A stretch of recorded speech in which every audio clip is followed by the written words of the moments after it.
মানে আমি তোমায় সকাল সকাল কোন অলক্ষণে কথা বললাম রানী? আমি তো কিছুই বুঝতে পারছি না। বললেন না, অলক্ষণে কথা বললেন না। ভুলে যাবেন না, আমি আপনার রানী, এই কৃষ্ণনগরের রানী। আমি তো তোমায় একটু কোনো কথা নয়, হ্যাঁ? নিজের কাজ নিজে করুন, বুঝলেন? অন্দরমহলে আমার অনেক কাজ আছে। নিজের কাজ নিজে করব? আমি তোমার স্বামী, আমি তোমার কাছে এইটুকু আবদার করতে পারি না? হ্যাঁ,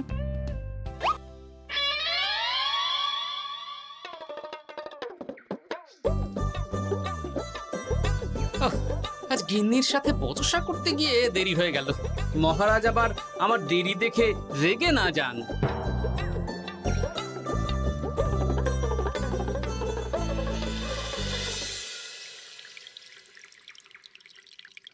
হ্যাঁ, তুমি কথাটা খুব একটা মন্দ বলনি মন্ত্রী। এতে রাজ্যবাসীরও উপকার হবে, আর রাজকোষেরও খুব একটা চাপ পড়বে না। তাহলে মহারাজ সব ঘরে ঘরে এই বার্তা পৌঁছে দিই। কি এত বড় সাহস তোমার? আমার মুখে মুখে কথা বলছো? যাও, বেরিয়ে যাও বলছি আমার চোখের সামনে থেকে। তোমায় আর দেখতে চাই না।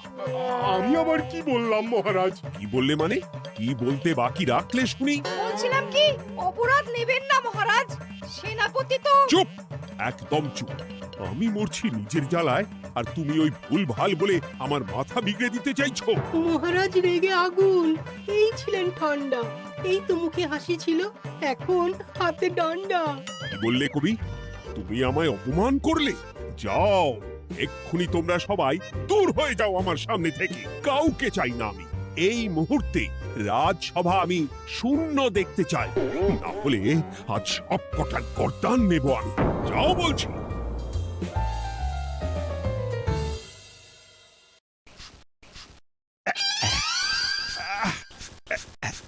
আহা, একটু শান্তি হলো। ভেবেছিলাম রাজসভায় করব তাই রে নাই রে, রাজা দিলেন ঘাড় ধাক্কা, এখন সবাই বাইরে। সে তো তোমার জন্য, তুমিই তো বেমক্কা একটা এমন কবিতা বললে। আহ, কেন এইভাবে চড়ছেন মন্ত্রী মশাই? দোষ তো আপনারও। আপনি তো কি একটা বলে রাজা মশাইয়ের মাথা গরম করে দিলেন। আমি আবার কি বলেছি? আরে মহারাজ তো সেনাপতির ওপর রেগে গেলেন। আরে বাবা, আমি আবার কি করলাম? পণ্ডিত মশাই কি সব বলে দিলেন, তখনই তো মহারাজ। এই আমার নামে একটা অসাধু বাক্য বললেই আমি কিন্তু। এ কি কাণ্ড! কৃষ্ণনগর রাজসভার সভারত্নরা বাইরে বের হয়ে কি মহা হট্টগোল শুরু করলেন। মহারাজ সবাইকে একসাথে ঘাড় ধাক্কা দিয়েছে। ওরে বাবা, এতগুলো ঘাড়ে রাজামশাই একসাথে ধাক্কা দিলেন কিভাবে? আচ্ছা, দোষটা কে করলো? দোষ করেছে ও, দোষ করেছে ও। দোষ করেছে ও। দোষ করেছে ও। এবারেও কেউ একমত হতে পারলেন না কে দোষ করেছে। আচ্ছা বেশ, কি হয়েছে কেউ একটা খুলে বলুন দেখি।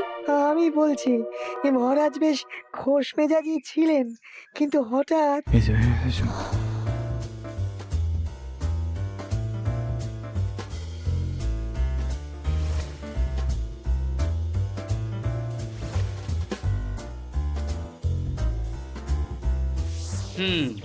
এই কাণ্ড! এ তো ভারী অদ্ভুত রোগ মনে হচ্ছে। মহারাজের আচমকা মাথায় রক্ত চড়ে গেল নাকি? হ্যাঁ, মহারাজ আপনাদের রাজসভায় ডেকেছেন। ওরে বাবা না, যাব না গো আমি, আমার কাছে আমার প্রাণ সবচেয়ে দামি। আমিও যাব না, নির্ঘাত মহারাজ গর্দান নিতেই ডাকছেন। আমিও যাব না গোপাল, আমারও প্রাণের বড় মায়া। আচ্ছা, এটা কি কোনো কথা হলো? হ্যাঁ, প্রাণের মায়া কার নেই বলুন তো? আর মহারাজ যে গর্দান নিতেই ডাকছেন তার কি কোনো মানে আছে? অন্য কারণও তো হতে পারে। তুমি কি করে বুঝলে? হ্যাঁ, বুঝতে পারিনি, তবে আন্দাজ করেছি। তোমাদের কথাতেই শুনলাম মহারাজ খোশ মেজাজেই ছিলেন, সহসা রেগে গেছেন। আবার যে সহসা খোশ মেজাজেই ফেরেননি, তাই কি বলা যায়? এটা তুমি বলনি তো মন্দ। চলো সবে ফিরিয়ে আনি রাজসভার ছন্দ। আরে গোপাল, এসো এসো এসো। তা এত দেরি করলে কেন? বাকিরা কোথায়? তারা আসছেন মহারাজ। আপনি তাদের ডেকেছেন, তাদের ঘাড়ে কটা মাথা যে তারা আসবেন না। কিন্তু মহারাজ, আমি অন্য কথা ভাবছি। কি কথা গোপাল? আপনি নাকি সভায় আজ হঠাৎ সবার উপরে রেগে গিয়ে তাদের সভা থেকে বের করে দিয়েছেন মহারাজ। এ কি সত্যি মহারাজ? আরে না না গোপাল, মোটেও না। বলতে পারো আমি সবার সাথে একযোগে একটা রসিকতা করছিলাম। আমি দেখছিলাম সবাই আমার রসিকতা কেমন বুঝতে পারে। তাই নাকি? আসলে তুমি ছিলে না বলেই এরা কেউ আমার রসিকতা ধরতে পারেনি। এ কি সত্যি মহারাজ, আপনি সত্যি আমাদের উপর কোনো রাগ করেননি? হুম, এ কি, এই সব কিছুই আপনার রসিকতা ছিল? ও মা, তাই নাকি মহারাজ? এই যে আপনি শুনিয়ে দিলেন কথা কড়া কড়া, সবকিছুই ছিল আসলে নিছক মজা করা। আহ, আবার যত সব বাজে বকছো তোমরা। এত কথা কেন? তোমরা কেউ আসলে মহারাজ কৃষ্ণচন্দ্রের রাজসভার যোগ্য নও। যাও, যাও, দূর হয়ে যাও। কিন্তু মহারাজ, এই যে আপনি বললেন। আহ, তুমি সবার আগে যাও তো। তুমি হলে সব নষ্টের গোড়া। যাও বলছি, আমার আর ভালো লাগছে না। যাও। জব বাবা।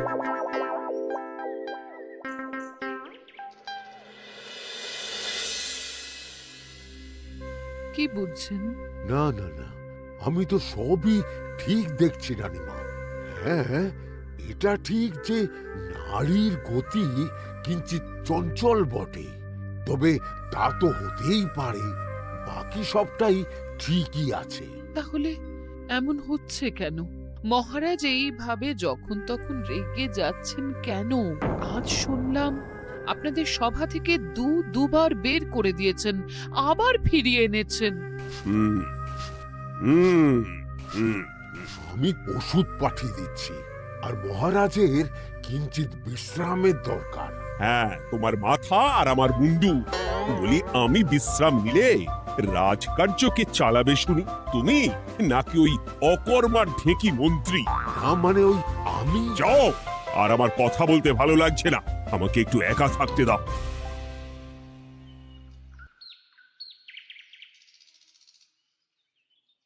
ব্যাপারটা কি বুঝলে গোপাল? রাজবৈদ্য তো মহারাজকে দেখতে রাজবাড়িতে গেছেন। কি মনে হয়?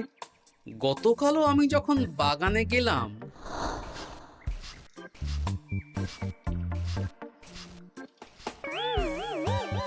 গোপাল, তোমার কি মনে হয় মহারাজকে কোন রোগে ধরেছে? এই রেগে যাচ্ছেন, আবার এই মাথা ঠান্ডা হয়ে গিয়ে ডেকে পাঠাচ্ছেন। আমি বলি কি গোপাল, তখন সবার সামনে বলিনি বটে, তবে এখন তোমার সামনে স্বীকার করতে বাধা নেই। কি কথা বিজ্ঞানী? মহারাজের এই রাগের কারণ হয়তো আমি। আমার মনে হয় আমার দোষেই উনি এরকম বারবার রেগে যাচ্ছেন। কেন? আসলে মহারাজ আমাকে একটা মাথা যন্ত্রণা সারার ওষুধ আবিষ্কারের দায়িত্ব দিয়েছিলেন, তো আমি অনেক চেষ্টা করেও সেই ওষুধটা আবিষ্কার করতে পারিনি। যেটা আবিষ্কার করেছি তাতে সেরকম কাজ হচ্ছে না। আমার মনে হয় ওনার মাথা ব্যথা থেকে এরকম হচ্ছে। সে যাই হোক, তুমি কিছু একটা করো গোপাল। মহারাজের অসুখ কিভাবে সারানো যাবে সেটা নিয়ে কিছু একটা ভাবো। ভাবতে তো হবেই। আজ সন্ধেবেলায় তুমি তোমার বাড়িতে বাকি সভাসদদের ডেকে আন, আমি সমাধান সঙ্গে নিয়ে সময় মতো চলে আসবো। আচ্ছা বেশ, তাই হবে। আমি এখনই বাকিদের খবর দিয়ে দিচ্ছি। আর বিজ্ঞানী, একটু এদিকে এসো তো, একটা কথা আছে।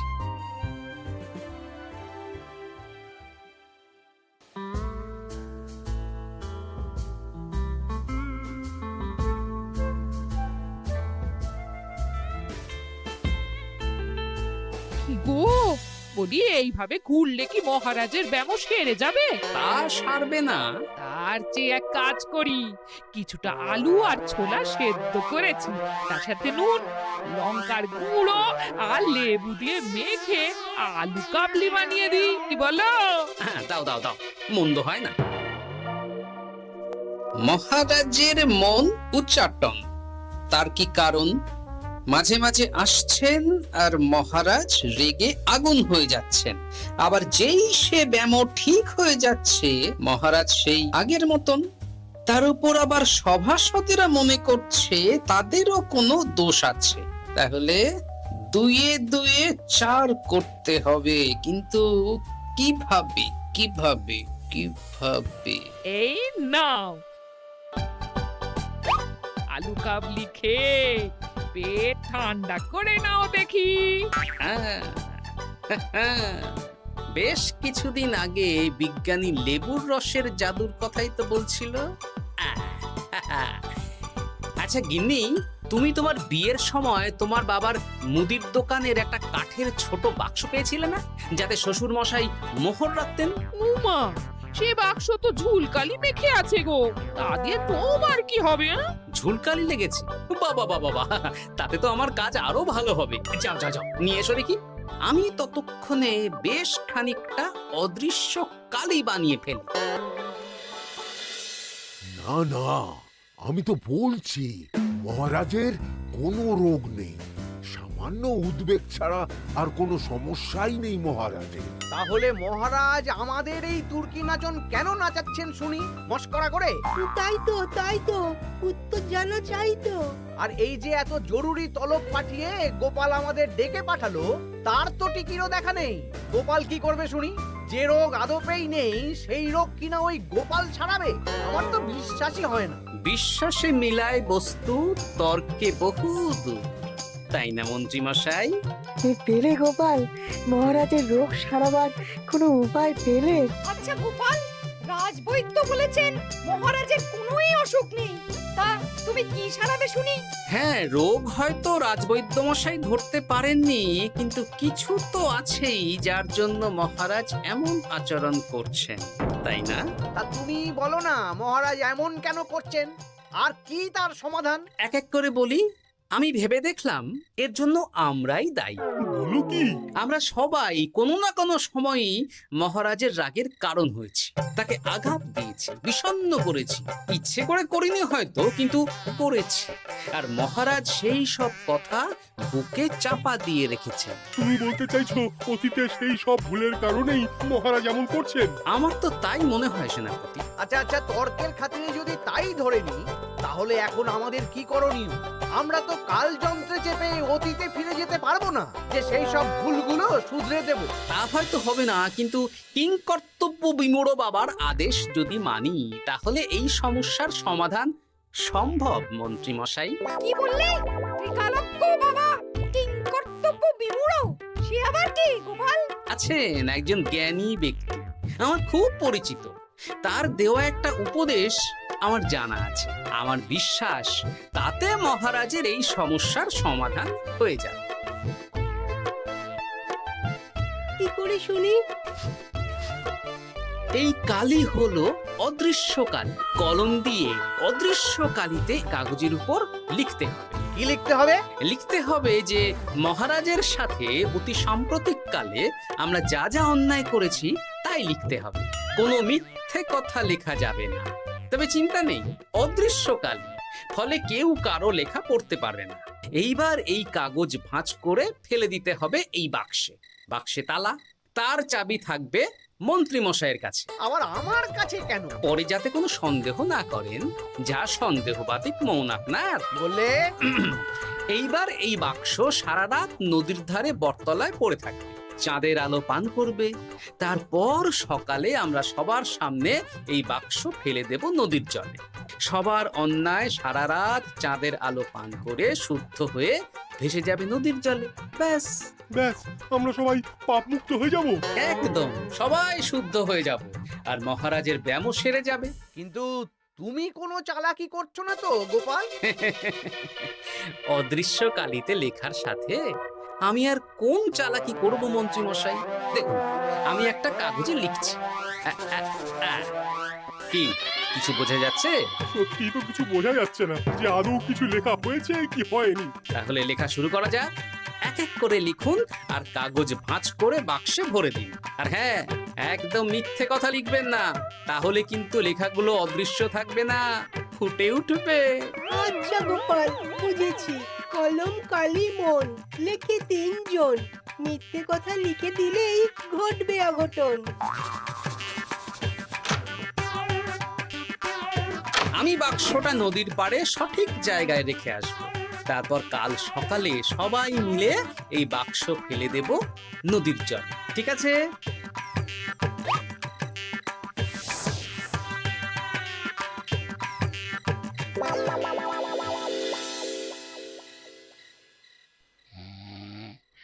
কথায় আছে, মনে যা আসে বলে যাও, ভুলেও লিখো না, তাহলেই বিপদে পড়বে। এদিকে কেমন সবাই নিজের নিজের দোষ লিখে বাক্সে ফেলে দিয়েছে। ভাগ্যিস আমি সবার লেখা কাগজগুলো রাতের অন্ধকারে বের করে আনলাম।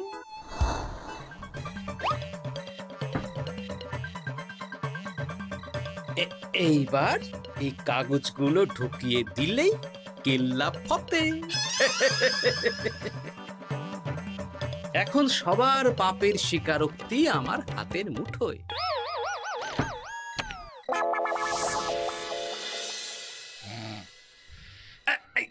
আরে, ও মা গো, ও বাবা গো, বলি নাক ডেকে তো ঘুমোচ্ছ, আর পিঠটা একটু চুলকিয়ে দাও দেখি। ধুত্তারি, এই জন্যই তো মাথাটা যায় গরম হয়ে। আরে, এই সহজ ব্যাপারটাই তো আমি বুঝতে পারিনি। মহারাজের অসুখ তাহলে এই। যাক, এই রাতের বেলাতেই একসাথে একটা ঢিল পেয়ে গেছি। এক ঢিলে মারবো 2 পাখি। রাজার অসুখও সারবে, আবার সব কটা পাজি শায়েস্তাও হবে।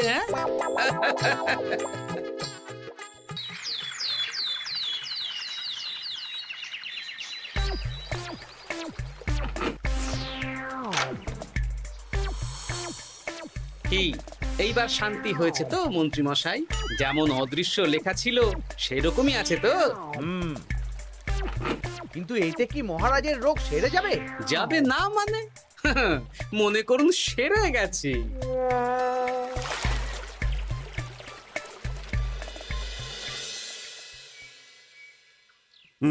তাহলে আজকে সভার কাজ শুরু করা যাক। ক্ষমা করবেন মহারাজ, সবার কাজ শুরু করার আগে একটা দরকারি কাজ আগে করা দরকার।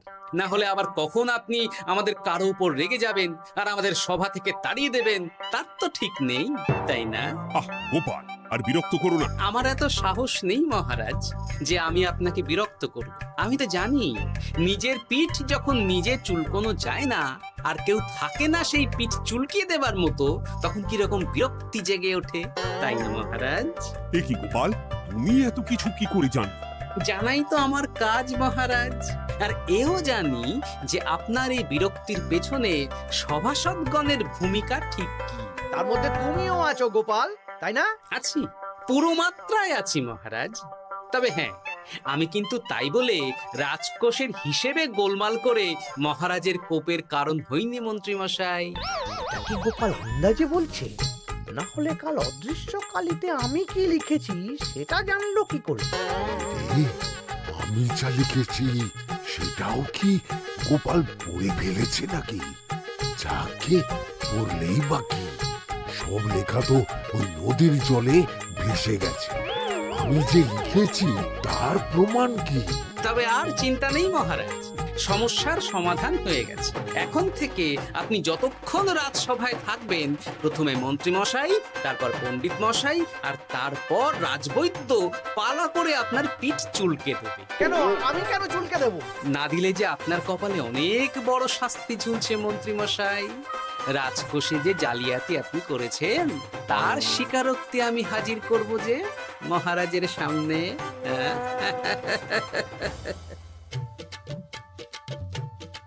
এই নিন মহারাজ, মন্ত্রী মশাইয়ের পাপের স্বীকারোক্তি। আপনি আগে মন্ত্রী মশাইয়ের লেখাটা পড়ুন, তারপর একে একে সকলের স্বীকারোক্তি দিচ্ছি। এ কি মন্ত্রী, তুমি রাজকোষ থেকে 500 মোহর চুরি করেছো, আর তার বদলে সেই হিসেব তুমি পুকুর পাড় বাঁধানোর খরচ হিসেবে দেখিয়েছো। এই সেরেছি, এটা ফুটে উঠলো কি করে? সে অনেক কাণ্ড মন্ত্রী মশাই, বাকিদের সবারটাই আছে। এত জেনে কাজ কি? না না, জানতে তো হবেই। তাহলে শুনুন, এই অদৃশ্য কালি আসলে লেবুর রস। গতকাল রাতে আমি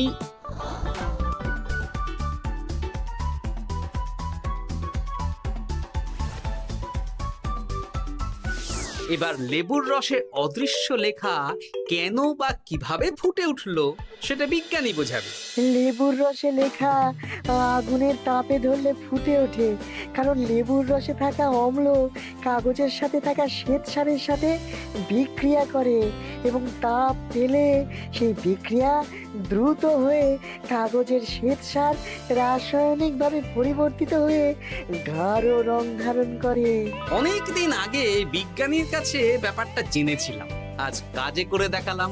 এবার মন্ত্রীমশাই দেখুন, মহারাজের সেবা করা ভালো না তার বদলে চাবুক খাওয়া ভালো।